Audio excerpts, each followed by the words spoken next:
Muy buenas noches, hermanos. Gracias nuevamente por conectarse con nosotros. Gracias por acompañarnos en este estudio del libro de Filipenses. Vamos a orar. Padre Santo, te damos gracias, Señor, por esta oportunidad. Gracias, Señor, porque permites que todos los viernes podamos estar reunidos para aprender más de tu palabra, Señor. Te damos toda la gloria, toda la honra, todo el poder a ti. Nos humillamos ante ti, Señor, y abrimos nuestro corazón dispuestos a recibir todas las instrucciones que tienes para nosotros. Señor, gracias porque en tu palabra nos permites conocerte cada día más. Señor, abre nuestro entendimiento, nuestra mente, nuestro corazón. Señor, que lo que aprendamos no solamente quede guardado pues en nuestra mente, sino que llegue hasta lo más profundo de nuestro corazón, que germine en nuestro corazón, que nos lleve pues a frutos de arrepentimiento para gloria tuya. Te lo pedimos todo en el nombre de Jesús. Amén y amén. Bien, hoy vamos a tocar pues la última parte del capítulo 3 de Filipenses. Vamos a recordar un poquito como que vamos introduciéndonos en el tema. Los primeros 11 versículos lo vimos a Pablo como que está haciendo una evaluación, o sea, lo vemos a Pablo un evaluador, y comienza a evaluar su vida, ¿no? Comienza a decir toda la experiencia, todos los conocimientos que ha adquirido, pues todo eso lo considero basura porque ahora he conocido a Cristo, ¿no? Esto nos dice los primeros 11 versículos, entonces ahí como que hace un estado de pérdidas y ganancias Pablo. En los versos del 12 al 16 ya cambia la figura y lo vemos a Pablo como un atleta, ¿no? En donde en esa carrera, pues como que él adquiere un nuevo vigor, ¿no? Adquiere un nuevo vigor para seguir hacia adelante, ¿no? Nos dice Pablo, puesto los ojos en Jesús, ¿no? En el verso de 17 al 21 que vamos a ver ahora lo vamos a ver a Pablo pero como un extranjero, él como que tiene su ciudadanía en los cielos y espera pues de que Cristo venga por segunda vez, ¿no? Pablo ejerce pues una mente espiritual, mirando las cosas terrenales, pero desde el punto de vista, desde el cielo, ¿no? Desde el punto de vista del cielo. Y como resultado de ello, pues ve que las cosas del pasado, ni las cosas del presente, ni las cosas que van a venir, lo ve como que va a afectar su gozo, ¿no? Porque él tiene una mente espiritual, muy claramente lo tiene. Cuando tú tienes una mente espiritual, pues las cosas del pasado, las cosas que están alrededor tuyas y las cosas por venir, pues no te van a robar el gozo. Porque tú estás centrado en las cosas celestiales, pues aquí, mira, estando aquí en la tierra, pero a todo lo que está en la tierra lo miras desde como que estuvieses en el cielo, mirando desde el punto de vista de Dios. Vamos a leerlo. En Filipenses, el capítulo 3, los versos del 17 al 21, dice: hermanos, sed imitadores de mí, y mirad a los que así se conducen según el ejemplo que tenéis en vosotros, porque por ahí andan muchos, de los cuales os dije muchas veces, y ahora os digo llorando, que son enemigos de la cruz, el fin de los cuales será perdición, cuyo Dios es el vientre, y cuya gloria es su vergüenza, que solo piensan en lo terrenal. Mas nuestra ciudadanía está en los cielos, de donde también esperamos al Salvador, al Señor Jesucristo, el cual transformará el cuerpo de la humillación nuestra para que sea semejante al cuerpo de gloria suya, en el poder por el cual puede también sujetar a sí mismo todas las cosas. ¿No? Vemos la última parte de este capítulo 3, en donde vemos a Pablo de una manera diferente en lo que hemos visto en todos los capítulos, el 1, el 2, y en esta última porción. ¿Cuál es la característica que resalta aquí que lo vemos a Pablo llorando. Llorando Pablo, pero es una epístola de gozo. ¿Pero por qué llora Pablo? ¿Llora por su situación? No. ¿Por qué? Porque él tiene una mente sencilla. Él vive para Cristo. Entonces, las circunstancias no lo desaniman. No llora por eso. Llora por lo que le hacen los otros creyentes, tampoco. ¿Por qué? Porque él tiene una mente sumisa y acepta todas las situaciones que le están pasando como tratos de Dios para su vida. Y obviamente las cosas que están, o la gente que está a su alrededor no le va a robar el gozo. Esto es lo que nos está enseñando. En el capítulo 1 nos enseña pues que las cosas no pueden robarnos el gozo. En el capítulo 2 las personas no pueden robarnos el gozo. Entonces, ¿por qué llora Pablo? Llora Pablo porque tiene un corazón quebrantado. Él tiene una mente espiritual. Él ve las cosas de una manera diferente y llora por la manera en lo que vive, por la manera en la forma en que viven unos creyentes, en donde aún siguen pensando en las cosas terrenales. No hay seguridad, ¿no?, en cuanto a quién se refiere los versículos del 18 al 19, pero pueden referirse a los judaizantes. ¿Quiénes eran los judaizantes? Los judaizantes, Pablo pues como que los trata como enemigos de la cruz. No eran aquellas personas o los judíos que se habían convertido al cristianismo, pero ellos no aceptaban muchas cosas. Ellos añadían la ley de Dios a la obra de la redención que Cristo ya hizo en la cruz. Obedecían pues ellos las leyes del Antiguo Testamento y principalmente lo que estaba tocante pues a los alimentos, y entonces hacían del estómago un dios, y eso lo dice Pablo, ¿no? El énfasis de estos judaizantes era de que tenían que todos circuncidarse, ¿no? Pero su énfasis en la circuncisión era para gloriarse de aquellos por lo cual también ellos deberían estar avergonzados, conforme pues lo dice o lo expresa claramente en Gálatas en el capítulo 6. Ellos no tenían una mente espiritual, sino que ellos estaban pensando siempre en lo terrenal. Se concentraban en los rituales terrenales y de creencias que Dios le dio a Israel. Y se oponían pues a las bendiciones espirituales que el creyente obtiene en Cristo. Era una realidad que se estaba dando en ese momento, pero hoy como que también pues esto en alguna medida se viene dando. ¿Por qué? Porque hay una distorsión en cuanto al concepto de lo que se refiere a tener una mente espiritual. Muchos piensan que el creyente espiritual es místico, es soñador, es impráctico, distante. Y cuando ora, de repente piensan que el espiritual cambia la voz, cambia su tono de voz y lo pone como sepulcralmente, ¿verdad? Y también cuando ora, pues hay mucha palabrería. Pero déjame decirte, mi querido hermano, que ese es un pobre ejemplo de la verdadera espiritualidad. El ser espiritual no requiere ser impráctico ni místico. No, al contrario, el que tiene una mente espiritual piensa más claramente y hace las cosas de una manera eficiente. Tener una mente espiritual simplemente implica mirar a la tierra desde el punto de vista celestial.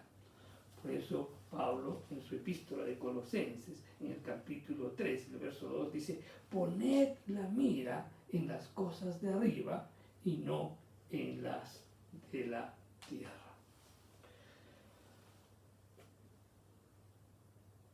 Los creyentes, cada uno de nosotros, estoy hablando de ti, estoy hablando de mí, pues tenemos una ciudadanía doble, la de la tierra y la del cielo, ¿verdad?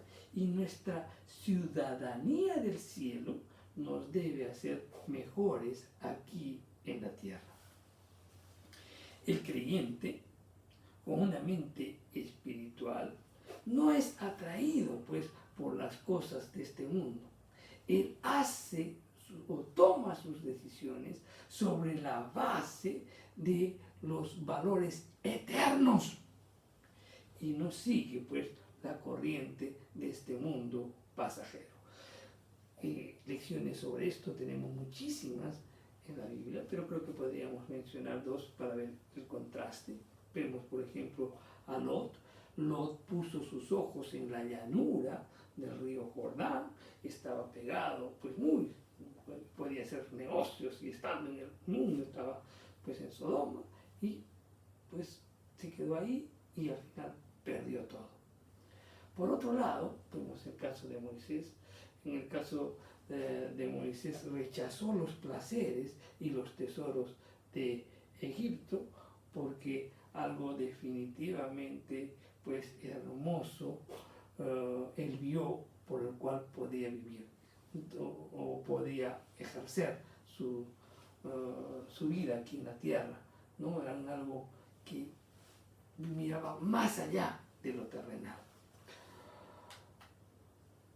Los ciudadanos de Filipos tenían el privilegio pues de ser ciudadanos de Roma. Ahora bien, miren, nuestra ciudadanía es de los cielos, ¿no es cierto? Ahora bien, esta palabra ciudadanía en el griego implica política y tiene que ver con la conducta del ciudadano de una nación. Tiene que ver con la conducta de una. Ahora bien, miren, los ciudadanos de Filipos tenían el privilegio también de ser ciudadanos romanos, estando bastante lejos de Roma. Cuando un bebé nacía en Filipos, era importante que su nombre fuese pues bien registrado legalmente y también era ciudadano romano. Así como Filipos, que era una colonia en Roma, en suelo extranjero, la iglesia es una colonia del cielo en la tierra.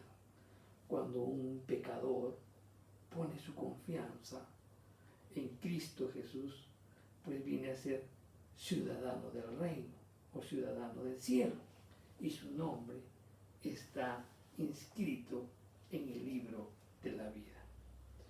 Entonces, al estar inscrito en el libro de la vida, entraremos en la gloria solamente por los méritos de Jesucristo. Cuando tú aceptas la obra de Jesucristo, entonces tú adquieres la ciudadanía, pero no por los méritos tuyos, sino por los méritos de Cristo obtenemos nuestra ciudadanía en los cielos. Y esto, pues, nos da la seguridad de que cuando muramos, estemos en la presencia del Señor.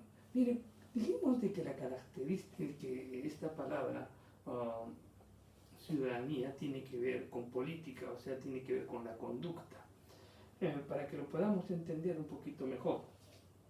Por ejemplo, nosotros estamos aquí en Perú y a veces vienen a visitarnos los ciudadanos ingleses, ¿no? ¿Y cuál es la característica del inglés? Cuando uno lo mira al inglés, pues la conducta de ellos nos hacen ver que van a ser hombres puntuales porque ellos se caracterizan por la puntualidad, ¿no?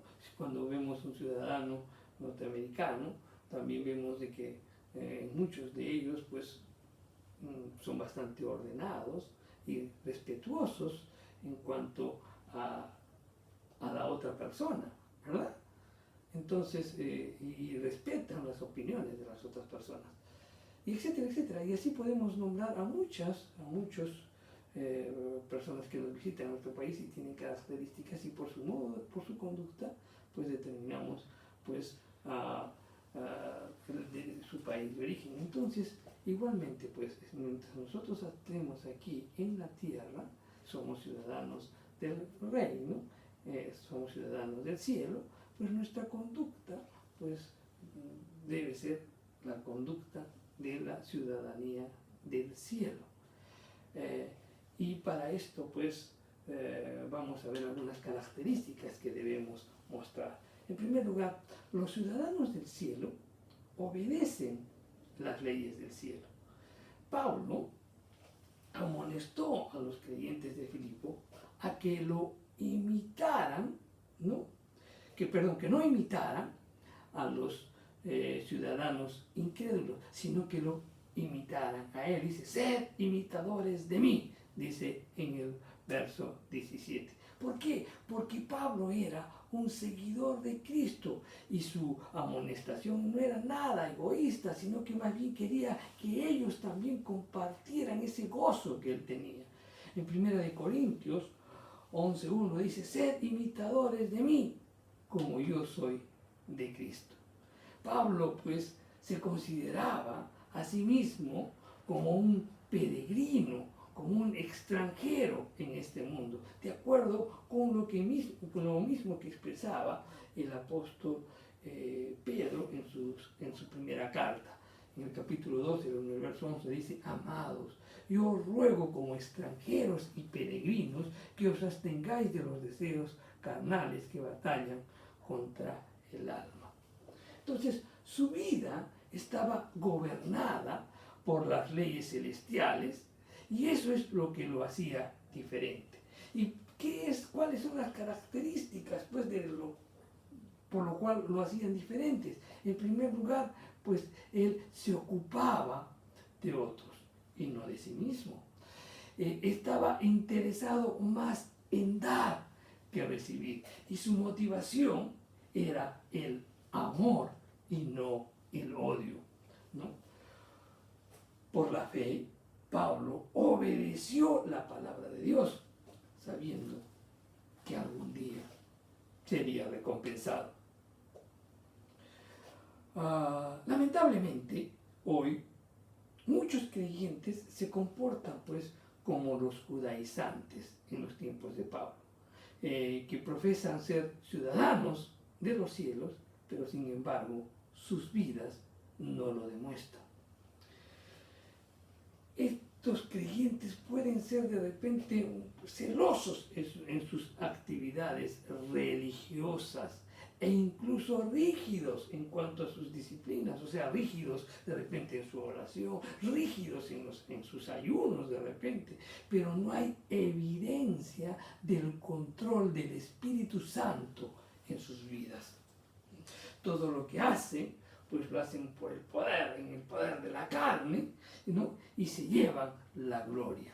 No se conforman, pues, con descarriarse ellos mismos, sino que guían a otros también hacia el mal camino, ¿no? Y por eso Pablo oró. No podía ver, no podía concebir eso. Que no solamente se estaban viendo ellos, sino que estaban llevando a otros, estaban desviando del camino a otras personas. En su religiosidad, en tratar de conservar ritos religiosos y no, pues, aceptar las bendiciones que tenemos en Cristo. Segunda característica, los ciudadanos del cielo hablan el lenguaje del cielo. Miren, aquellos que piensan en lo terrenal hablan acerca de las cosas de este mundo. No nos olvidemos que lo que sale de la boca revela lo que hay en el corazón. En Mateo, en el capítulo 12, los versos del 34 al 37, Jesús dice, generación de víboras, ¿cómo podéis hablar lo bueno siendo malos? Porque de la abundancia del corazón habla la boca. El hombre bueno, del buen tesoro del corazón saca buenas cosas, y el hombre malo, del mal tesoro saca cosas malas. Mas yo os digo que de toda palabra ociosa que hablen los hombres, De aquella darán cuenta en el día del juicio, porque por tus palabras serás justificado y por tus palabras serás condenado. La persona inconversa no entiende las cosas del Espíritu de Dios. Así que, ¿cómo puede pues hablar de ellas inteligentemente? Y esto también lo describe Pablo en la primera epístola de Corintios, en el capítulo 2, los versos del 14 al 16, y dice: pero el hombre natural no percibe las cosas que son del Espíritu de Dios, porque para él son locura, y no las puede entender, porque se han de discernir espiritualmente. En cambio, el espiritual juzga todas las cosas, pero él no es juzgado de nadie, porque ¿quién le instruirá? Mas nosotros tenemos la mente de Cristo. Y es que cuando la persona que no ha renovado aún su mente, cuando escucha el Evangelio o escucha ciertas cosas, dice: bueno, yo no lo acepto, no lo creo, no, estás mal, estás equivocado, no lo percibe. Pues no entienden las cosas espirituales. Mas los ciudadanos del reino, los ciudadanos del cielo, entienden las cosas espirituales y se gozan, ¿no?, hablando de ellas, y también nos gozamos compartiendo de ellas unos con los otros.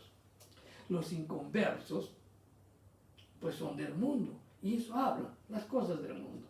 Hablan de cómo hicieron para tener la reunión, qué hicieron en esa reunión, pues cómo hicieron para que la esposa no se dé cuenta del adulterio que cometieron, cuáles fueron la conversación está centrada en temas que no tienen que ver absolutamente nada en que los edifiquen, sino muy por el contrario, que desvíe su mente y su corazón. Hablan las cosas del mundo y el mundo los oye. En cambio, nosotros somos de Dios. El que conoce a Dios nos va a oír, y el que no conoce a Dios no nos va a oír.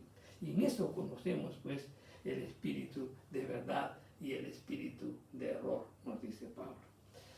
El lenguaje del cielo no solamente incluye lo que uno dice, sino la manera de decirlo. Lamentablemente, pues a muchos pues tergiversan un poco esto y de repente andan recitando pues versículos todo el día, ¿no? Versículos todo el día. Andan recitando e incluso los dicen de memoria, ¿no? Pero no lo hacen de la manera en que pueda edificar y que pueda ser para la gloria de Dios. Muchas veces pues nos centramos en palabras que supongamos que una persona actúa incorrectamente y dice: Dios dice eso, pero en vez de decirlo con amor, con gracia, con misericordia, pues tratamos de hundir a la persona antes de levantarla. En Colosenses 4:6 dice: sea vuestra palabra siempre con gracia, sazonada con sal, para que sepáis cómo debéis responder a cada uno. Sazonada con sal. La sal impide la corrupción. Entonces cada creyente debe poner sal en su conversación. En Efesios 4:29 dice: ninguna palabra corrompida salga de vuestra boca, sino la que sea buena, la necesaria para edificación, a fin de dar gracias a los oyentes, ¿no? Entonces los ciudadanos del reino hablan, ¿no?, el lenguaje del cielo. Los ciudadanos del cielo también son leales a la causa del cielo. La cruz de Cristo es el tema principal de la Biblia, y todos lo sabemos. Es el corazón del Evangelio y el motivo principal de la alabanza en el cielo. En Apocalipsis, en el capítulo 5, los versos del 8 al 10 lo resalta, dice: y cuando hubo tomado el libro, los 4 seres vivientes y los 24 ancianos se postraron delante del Cordero. Todos tenían arpas y copas de oro llenas de incienso, que son las oraciones de los santos, y cantaban un nuevo cántico diciendo: digno eres de tomar el libro y abrir sus sellos, porque tú fuiste inmolado y con tu sangre nos has redimido para Dios de todo linaje, lengua, pueblo y nación, y nos ha hecho para nuestro Dios reyes y sacerdotes, y reinaremos sobre la tierra. La cruz, pues, es la prueba del amor de Dios por todos los pecadores, y al mismo tiempo la cruz, pues, es el odio de Dios por el pecado. En Romanos 5:8 nos dice: mas Dios muestra su amor para con nosotros en que aun siendo pecadores, Cristo murió por nosotros. Entonces, la cruz condena lo que el mundo aprecia. La cruz juzga a la humanidad y pronuncia un veredicto. ¿Y cuál es ese veredicto? Culpable. El mundo es culpable. Ahora, entonces, uno se pregunta y dice: entonces, ¿por qué los judaizantes eran enemigos de la cruz de Cristo? Por una simple razón: porque la cruz dio fin a la religión del Antiguo Testamento. Cuando Cristo murió en la cruz, el velo del templo se rasgó en dos. Cuando se rasgó el velo del templo, se rompió. La Escritura dice que se parte en dos. Dios estaba anunciando que el camino estaba abierto a través de Jesucristo. Segundo lugar, cuando Cristo proclamó en la cruz: consumado es, Él hizo pues un solo sacrificio por los pecados, y Él puso fin a todo el sistema de sacrificios. En tercer lugar, con su muerte y con su resurrección, pues Cristo realizó una circuncisión espiritual, lo cual ya hacía innecesaria la circuncisión natural. Todas estas cosas, pues, que eran importantes para los judaizantes, fueron pues abrogados por la cruz, fueron eliminados por la muerte de Jesucristo. Todo por lo que ellos vivían, pues simplemente fue condenado por la cruz. Cristo había derribado el muro, ¿no?, que separaba a los judíos de los gentiles. Y eso es lo que nos dice en la epístola de Efesios, ¿no?, el gran misterio. ¿Cuál es el gran misterio? De que el muro que separaba a los judíos y a los gentiles había desaparecido, ¿no? Y los judaizantes trataban de seguir, de edificar nuevamente ese muro de división, hacer una división entre los judíos y los gentiles. Entonces ellos obedecían las ordenanzas acerca de la carne y las reglas que apelaban a la carne y que no eran dirigidas pues por el Espíritu Santo. En cambio, el verdadero creyente pues crucifica la carne y también crucifica al mundo. Los judaizantes estaban pensando en lo terrenal. Pero ahora, mi querido hermano, la cruz, ¿no?, es el lugar central, ocupa el lugar central en la vida del creyente. El creyente, pues, no se glorifica o no se gloría en los hombres, ni en la religión, ni incluso en sus propias obras, sino que se gloría en la cruz. Pablo llora, por eso llora Pablo, porque conoce el destino de estos hombres que tratan de ignorar la cruz, de que la gente no entienda los beneficios de la cruz y que la gente pues esté regida en rituales y en sacrificios. Entonces Pablo llora por el final de estas personas. ¿Y cuál va a ser el fin de estas personas? Será perdición, indica. Perdición. En la Biblia está refiriéndose pues a algo desperdiciado. En la Biblia notamos que Judas fue llamado hijo de perdición, o sea, una vida desperdiciada y una eternidad perdida, ¿no? El creyente cuya ciudadanía pues esté en los cielos tiene un futuro brillante. Entendamos esto. Cuarto, los ciudadanos del reino están esperando al Señor del cielo. Los judaizantes añoraban el pasado y procuraban hacer volver a los creyentes de Filipo a la ley de Moisés. Mas los verdaderos creyentes anhelan pues el futuro y esperaban el retorno del Salvador. Miren esas dos posiciones diferentes, uno pensando llevándolos a querer llevarlos al pasado, a los rituales, ¿no?, a las ceremonias religiosas, y el otro pues pensando en el futuro, acerca de la venida de Cristo. Miren, Pablo en los primeros 11 versículos, cómo él se evalúa y descubre nuevos valores. En los versos del 12 al 16, Pablo como atleta demuestra un nuevo vigor para seguir adelante.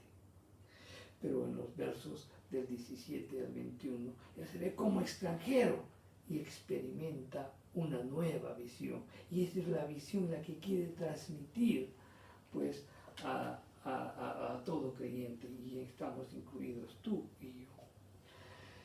Entonces, lo que Pablo nos quiere resaltar es que cuando el creyente cuando el creyente piensa pues en que el Señor va a venir por segunda vez, pues adquiere una incalculable fortaleza presente a causa justamente de esa visión futura. Veamos, por ejemplo, algunos ejemplos. Abraham, cuando él buscaba una ciudad, él se conformaba con vivir en una tienda. ¿Por qué? Porque él sabía que más adelante vendría algo mejor. Moisés, por ejemplo, buscaba las cosas celestiales e incluso estaba dispuesto a renunciar a las cosas terrenales. Vemos cómo la visión de futuro da la fortaleza para vivir el presente. Cristo, por ejemplo, por el gozo puestos delante de él, estuvo dispuesto incluso a sufrir la cruz. El hecho de saber de que Jesucristo va a venir por segunda vez es una motivación poderosa para tener una vida dedicada a su servicio hoy.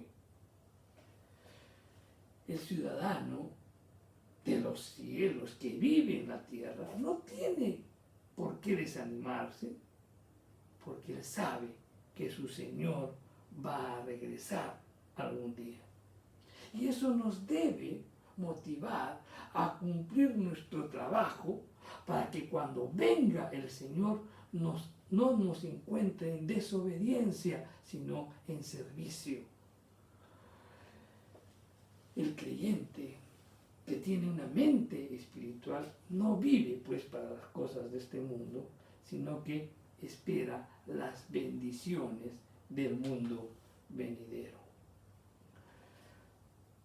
Pablo en esta porción de las Escrituras también indica algo muy importante, que el creyente recibirá un cuerpo glorificado, o sea, un cuerpo como el del Señor Jesucristo.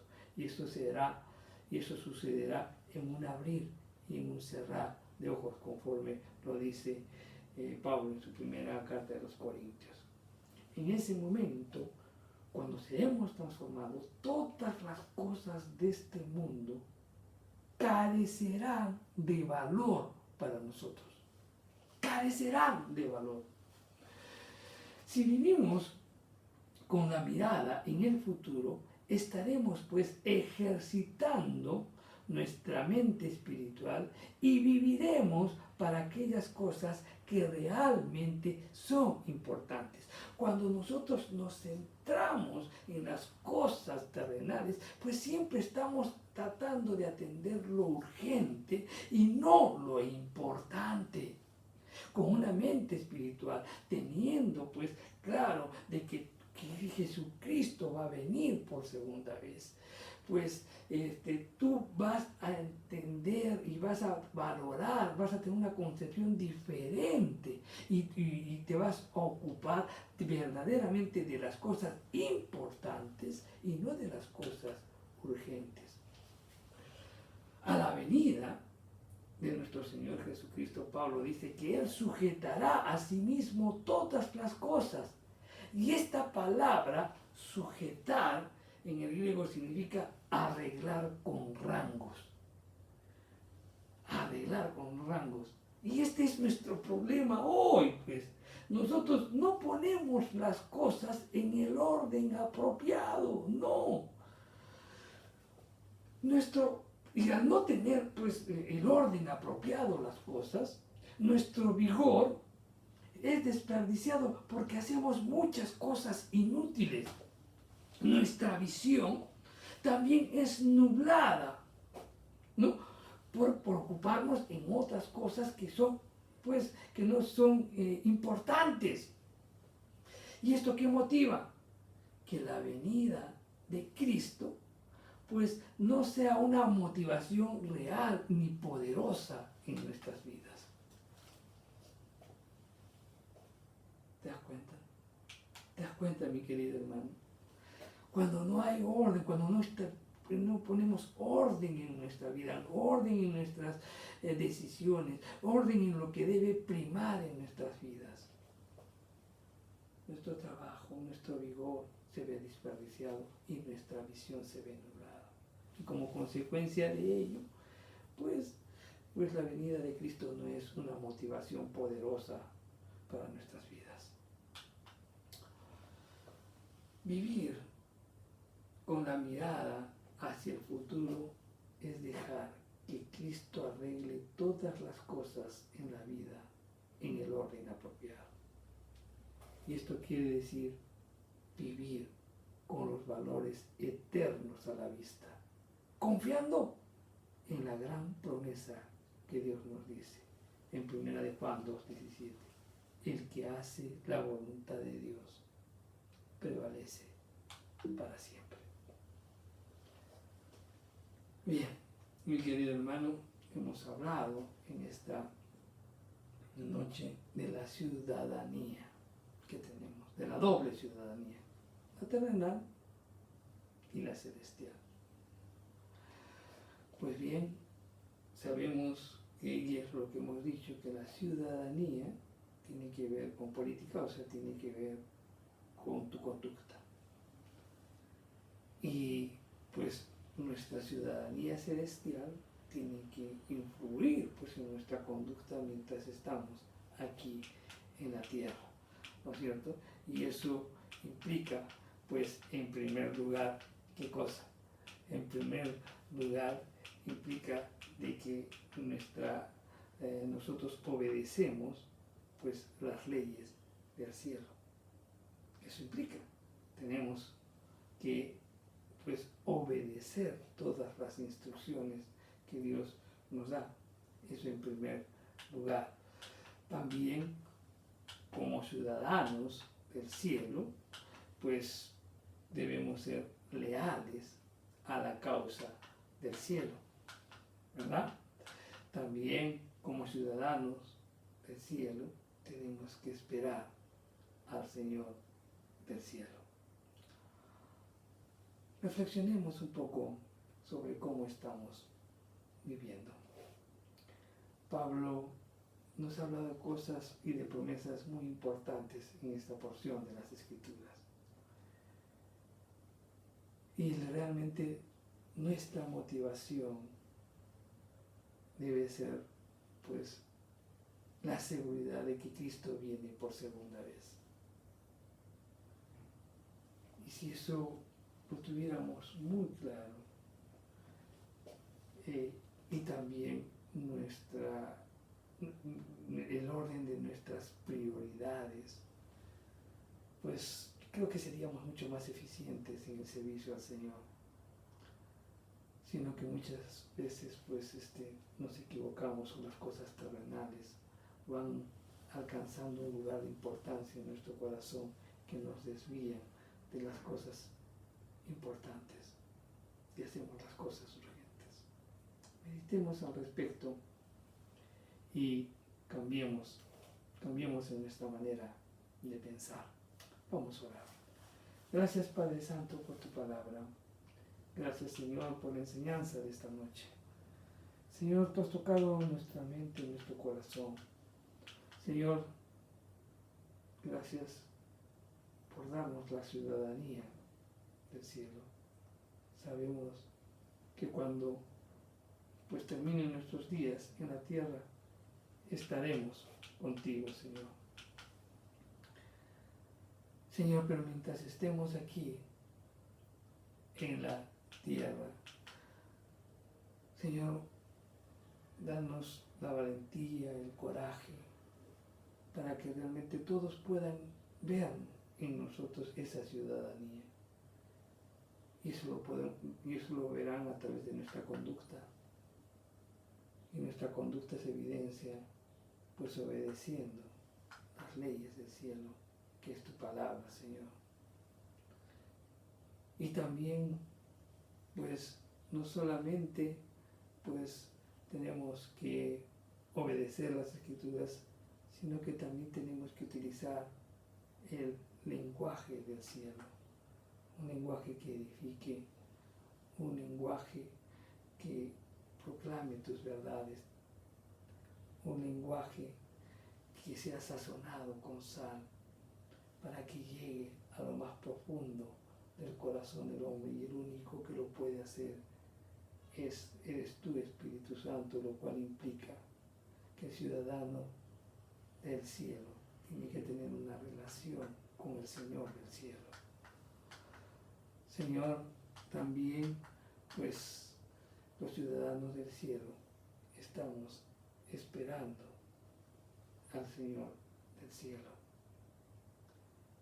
y también defendemos la causa del cielo, que es la cruz. Coraje, la valentía, Señor, para defender los principios de la cruz mientras esperamos al Señor del cielo. Gracias, Padre Santo, por tu palabra. Gracias, Señor, en el nombre de Jesús. Amén y amén. Bien, hermanos, gracias por habernos sintonizado, gracias porque pues aprendemos un poquito más juntos y meditemos sobre esto. Gracias, y también quiero aprovechar este tiempo para agradecer a la iglesia